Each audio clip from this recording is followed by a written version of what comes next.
আজ এই বেগুনগুলো ছিঁড়েই বাজারে নিয়ে যাই। বেগুনগুলো যে বাজারে খুব হয়েছে। এতগুলো বেগুন একসাথে বাগানে থাকলে যে পোকা ধরবে।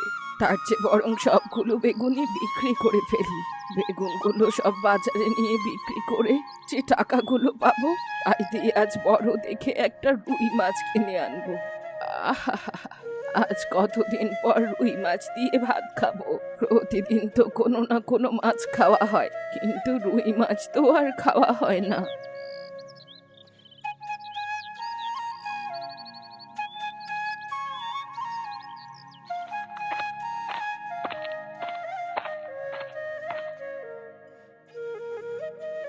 বুড়িমা, ও বুড়িমা, তুমি দেখছি তোমার বাগানে আসো। হ্যাঁ রে গোপালের বউ, বাগানেই সবজি তুলছি। এই সবজিগুলো বাজারে নিয়ে বিক্রি করব। তা বেশ ভালো বুড়িমা। শোনো, আমাকে কিছু সবজি খেতে দেবে? আজ ঘরে রান্না করার মতো কিচ্ছুটি নেই। ওইদিকে সুটকির বাবা যে সেই কখন বাজার করে আনে কে জানে। ততক্ষণ পর্যন্ত কি আর বসে থাকা যায় বলো? তাই তোমার কাছে এলাম। যদি তোমার কাছ থেকে কিছু সবজি দাও তাহলে নিয়ে রান্না করতে পারবো। কি যে বলিস না গোপালের বউ, তোকে আমি সবজি দেব না কেন শুনি? তা বল, তোর কি কি সবজি লাগবে? আমাকে দুটো বেগুন আর অল্প কিছু কাঁচামরিচ দিও, তাহলেই হবে। আর কিছু লাগবে না। আচ্ছা ঠিক আছে, দাঁড়া, তোকে আমি দুটো বেগুন আর অল্প কিছু কাঁচা মরিচ দিচ্ছি। আর শোন, আমি একটু পরেই বেগুনগুলো নিয়ে বাজারে যাব। ততক্ষণে আমার বাগানটা একটু দেখে শুনে রাখিস। গরু ছাগল যেন আবার বাগানের ভেতর প্রবেশ না করে। যদি একবার প্রবেশ করে ফেলে, তাহলে কিন্তু পুরো বাগানটা নষ্ট করে ফেলবে, বুঝলি? আচ্ছা বুড়িমা, ঠিক আছে। কোনো গরু ছাগল তোমার বাগানের কোনো ক্ষতি করতে পারবে না। আমি তোমার বাগান ঠিকঠাক মতোই দেখে রাখবো। তবে দাঁড়া, তোকে কিছু কাঁচা মরিচ আর দুটো বেগুন দিচ্ছি।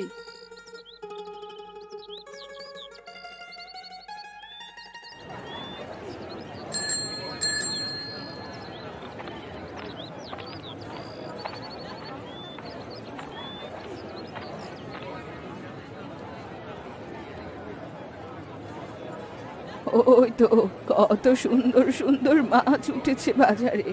আজ বেগুনগুলো বিক্রি করে বড় একটা রুই মাছ কিনবো। কি গো বুড়িমা, দাঁড়িয়ে আছো কেন? মাছ কিনবে নাকি? তা মাছ কিনলে বলো, তোমাকে বেশ বড় দেখে ভালো একটা মাছ দিই। হ্যাঁ রে কানাই, মাছ তো কিনবো, তবে এখন না। বেগুনগুলো আগে বিক্রি করে নি। আজ ভাবছি বড় একটা রুই মাছ কিনবো। ঠিক আছে বুড়িমা, তুমি কোনো চিন্তা করো না। যাও যাও, তুমি তোমার বেগুনগুলো বিক্রি করে এসো। আর ততক্ষণে আমি তোমার জন্য বড় একটা রুই মাছ রেখে দিচ্ছি, কেমন? আচ্ছা ঠিক আছে কানাই, বড় একটা রুই মাছই রাখিস কিন্তু। ছোট রুই মাছ আমি আবার খেতে পারি না। এবার তাহলে যাই, আর দেরি না করে বেগুনগুলো বিক্রি করে আসি।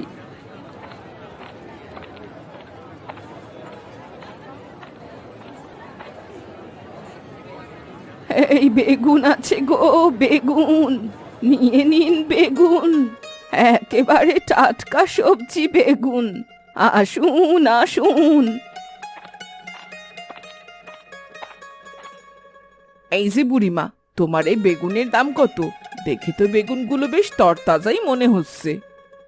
হ্যাঁ গো, এই যে আমার বাগানের টাটকা বেগুন, একটু আগেই তুলে আনলুম। তা দাম বেশি যাচ্ছে না, মাত্র 10 টাকা কিলো। মাত্র 10 টাকা কিলো? আচ্ছা ঠিক আছে বুড়িমা, তাহলে তুমি আমায় 2 কিলো বড় বড় বেগুন দাও। হ্যাঁ হ্যাঁ, এক্ষুনি দিচ্ছি।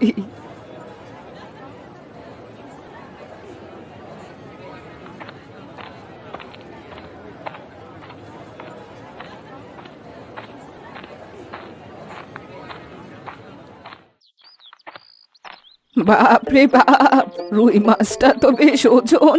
কিছুতেই হাতে নিয়ে হাঁটতে পারছি না। ঝুড়িতে তুলে মাথায় করে নেব নাকি হাতে নেব, কিছুই বুঝতে পারছি না।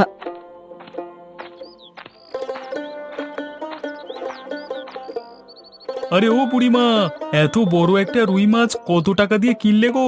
আরে দেখে তো বেশ বড় মনে হচ্ছে। আরে হ্যাঁ রে, বড় একটা রুই মাছ খেতে ইচ্ছে করলো, তাই কিনে আনলাম। দাম রেখেছে পুরো 250 টাকা। এত বড় একটা রুই মাছ তোমার কাছ থেকে 250 টাকা রাখলো? ব্যাপার কি বুড়িমা, এত কম দামে এত বড় মাছ কি করে কিনলে?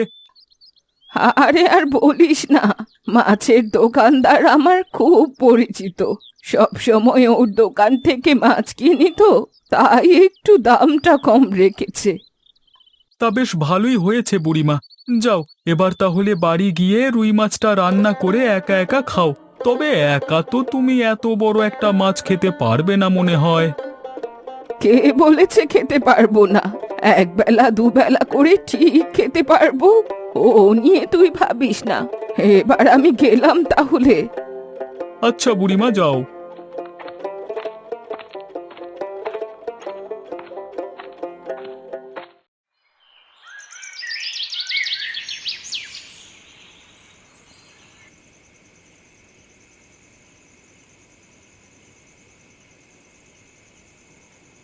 মা, আজ মাংসটা তো বেশ ভালো রান্না করেছো।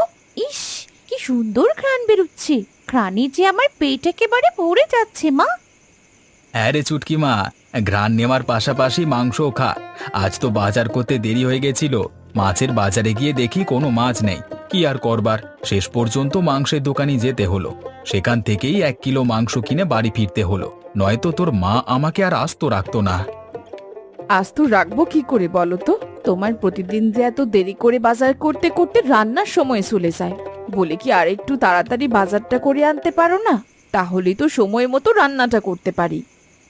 আহা গিন্নি, রাগ করো না।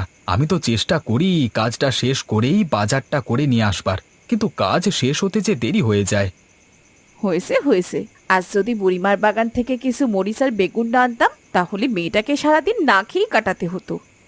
বলো কি, বুড়িমার বাগান থেকে বেগুন আর মরিচ এনেছিলে? হ্যাঁ গো, তোমার আশায় বসে না থেকে মেয়েটার জন্য বুড়িমার বাগান থেকে বেগুন আর কাঁচামরিচ এনে ভাজি করে দিয়েছিলাম। ভালোই হয়েছে, বুড়িমার বাগানটা ছিল বলে রক্ষা। শোনো গিন্নি, তোমার এই হাঁড়িতে রান্না করা কিছু মাংস বুড়িমাকেও দিয়ে এসো কেমন? হ্যাঁ গো, তা তুমি মন্দ বলনি। দাঁড়াও, তোমরা খেতে থাকো, আমি ততক্ষণে হাঁড়িতে রান্না করা কিছু মাংস বুড়িমাকে দিয়ে আসি। সাবধানে যেও গিন্নি, বাইরে কিন্তু খুব অন্ধকার। আচ্ছা ঠিক আছে, আমায় নিয়ে অত ভেবো না।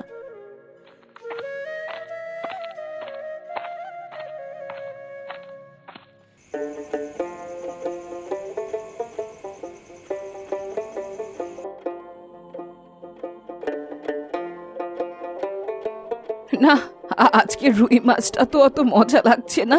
যতটা মজা লাগবে ভেবেছিলাম, ততটা মজা আসলে পেলাম না। এখন আমার মুখে কি ভালো লাগছে না, নাকি রান্নাটাই মজা হলো না কে জানে। কাল বাগানের টমেটোগুলো বিক্রি করে একটা ইলিশ মাছ কিনে আনবো। ইলিশ মাছ খেলে নিশ্চয়ই মুখের স্বাদ বাড়বে। আরে, এত রাতের বেলা আসলো কে? না, খেতে বসেও দেখি একটু শান্তি নেই। যাই, গিয়ে দেখে আসি কে এলো আবার এত রাতে।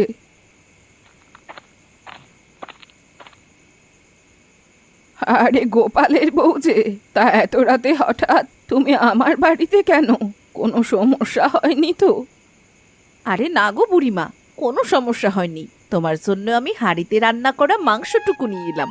আজ খুব দেরি করে সুটকির বাবা বাজার করে এনেছে। বাজারে কোনো মাছ না পেয়ে মাংস এনেছিল, তাই মাংসটুকু হাঁড়িতে বসিয়ে কষিয়ে রান্না করেছি। কিছুটা তোমার জন্যেও এনেছি, এই নাও বুড়িমা। আরে দেখো কাণ্ড, আমি বুড়ো মানুষ, এই মাংস কি আমি খেতে পারি নাকি? আমার খাওয়ার মতন দাঁত নেই রে গোপালের বউ।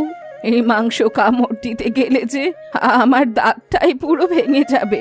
যা, এই মাংস তোরাই খা, আমি না খেয়েই খুশি আছি। বলো কি বুড়িমা, তুমি মাংস খেতে পারো না? তাহলে এই মাংসের ঝোলটুকু রাখো, আমি হাঁড়িতে কষিয়ে রান্না করেছি, খুব মজা হয়েছে।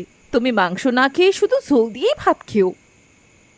আচ্ছা ঠিক আছে, দে, না নিলে তো আবার তুই জোর করে দিয়েই ছাড়বি। এবার তাহলে আমি আসি বুড়িমা, সাবধানে থেকো, কোনো সমস্যা হলে আমায় ডেকো। আচ্ছা ঠিক আছে, তুইও সাবধানে যাস। হ্যাঁ বুড়িমা, ঠিক আছে, সকালে দেখা হবে।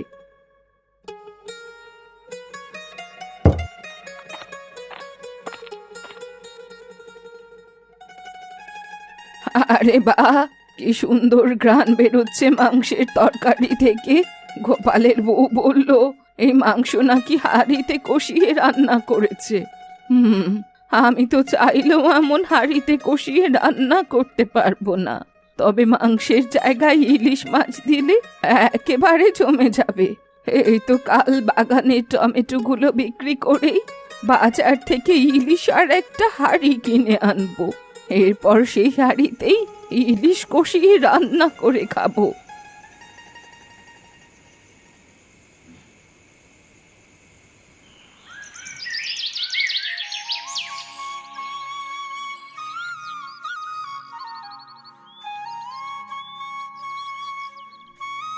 এই তো বাগানের সব টমেটো ছেঁড়া শেষ। এবার জলদি করে টমেটোর ছুরিটা নিয়ে বাজারে যাই। বাজারে গিয়ে টমেটোগুলো বিক্রি করে একটা ইলিশ আর একটা হাঁড়ি কিনে আনি। আজ মাটির হাঁড়িতেই ইলিশ মাছ রান্না করব।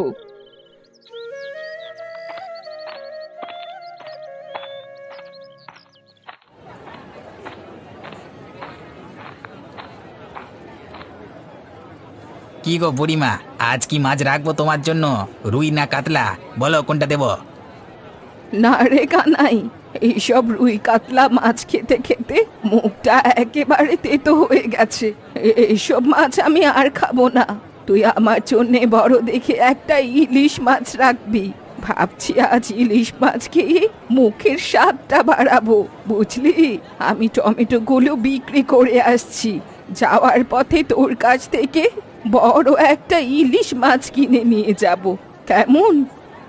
আচ্ছা ঠিক আছে বুড়িমা, তুমি কোনো চিন্তা করো না, তোমার জন্য আমি বড় দেখে একটা ইলিশ মাছ রেখে দিচ্ছি, কেমন? হ্যাঁ হ্যাঁ, তাই যেন হয়। পরে বড় ইলিশ না পেলে কিন্তু আমি আবার নেব না। এবার আমি তাহলে যাই, টমেটোগুলো বিক্রি করে আসি।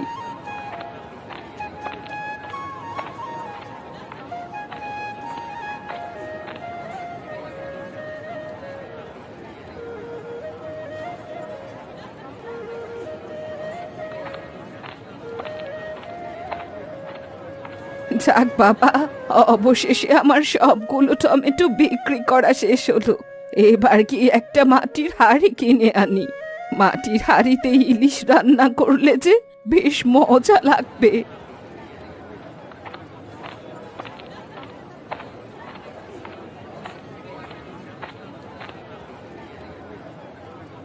এই যে কামার, আমায় একটা মাটির হাঁড়ি দাও তো, খুব ভালো দেখে দেবে, যাতে ইলিশ মাছটা খুব ভালোভাবে রান্না করতে পারি। ইলিশ মাছ রান্না করবে বুড়িমা?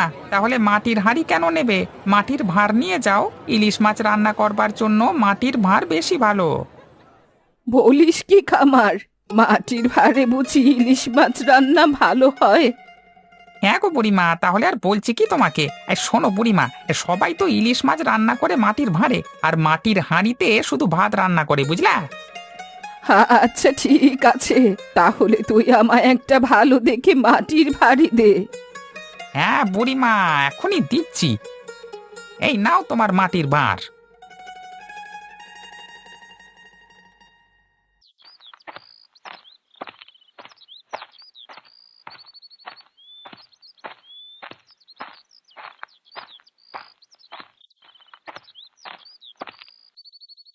আরে ও বুড়িমা, দাঁড়াও দাঁড়াও, হাতে ইলিশ মাছ আর মাটির ভাঁড় নিয়ে কোত্থেকে ফিরলে গো?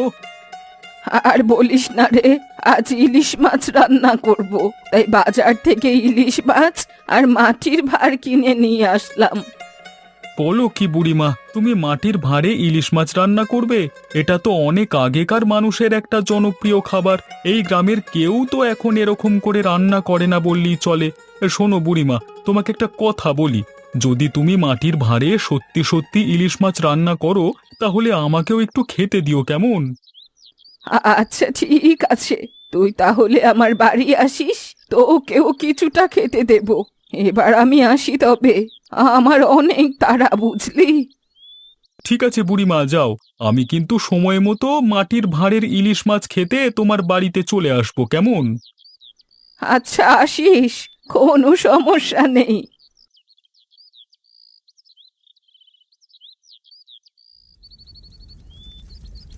আরে বাহ, মাটির ভাঁড়ে ইলিশ রান্না করতেই দেখছি বেশ সুগন্ধ বেরুচ্ছে। রান্নাটা হয়ে গেলেই খাওয়া শুরু করব।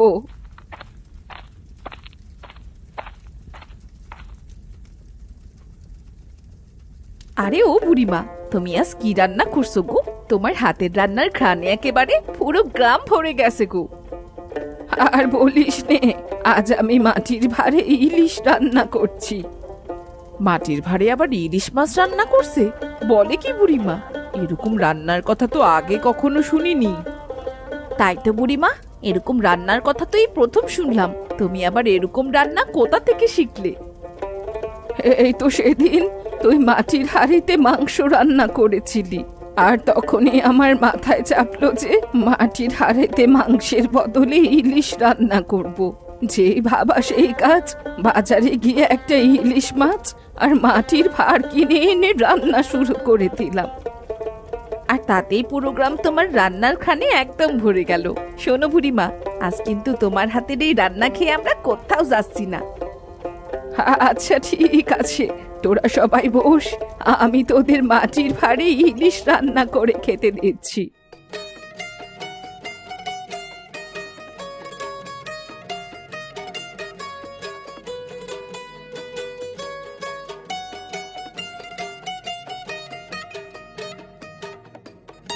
বাহ বুড়িমা, তোমার হাতের রান্নার তুলনা হয় না গো। এই প্রথম মাটির ভাঁড়ে ইলিশ রান্না খেলাম। আহ, খেতে কি স্বাদ!